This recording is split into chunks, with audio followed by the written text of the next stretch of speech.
We haven't talked too much about this tourism, broadly speaking, but this has been a pretty important link over the last few years. That's right. So tourism is important for Taiwan's economy. Tourist spending accounts for around just over 2% of GDP, and many of those visitors are coming from the mainland. So Taiwan's economy, like others in Asia, is suffering from the trade war. The tariffs the US has imposed on China, also affecting other economies around the region. Now, this additional blow to tourism is going to come at a bad moment.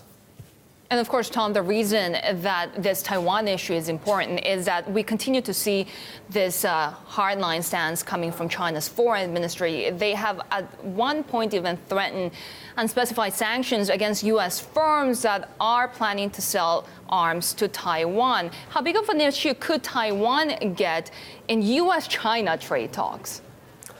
So Taiwan, North Korea, Xinjiang, potentially the protests in Hong Kong, the South China Sea. There are a number of hotspots in mainland China and around the region that could potentially bubble up to the level of significance where they start impacting US-China relations and start becoming a factor in the trade talks. So far, that hasn't happened. The trade talks are staying relatively narrowly focused on tariffs and technology issues around companies like Huawei. But clearly, one of these other issues could bubble up to that level of significance. Tom, you referenced Hong Kong. When we think of Taiwan and Hong Kong and their economic performance versus, say, Singapore and South Korea, I mean, there was a point when they were all lumped together. We have seen a difference in economic performance, let's say, over the last decade. Right. But I think one commonality around the region is the way in which these countries interact with China. At one level, clearly, there's a huge benefit.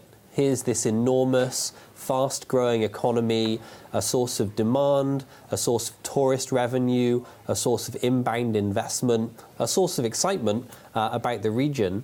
On the other hand, here we now also have a more muscular Beijing foreign policy and a willingness to use tools like turning tourism flows on and off, turning student flows on and off, inspecting imports more closely at the border, using these economic sanctions as a way of achieving their foreign policy objectives. And across Korea, Taiwan, Mongolia, other countries in the region, we're seeing increasingly that muscular Chinese foreign policy and that willingness to use economic sanctions is a source of uncertainty and volatility.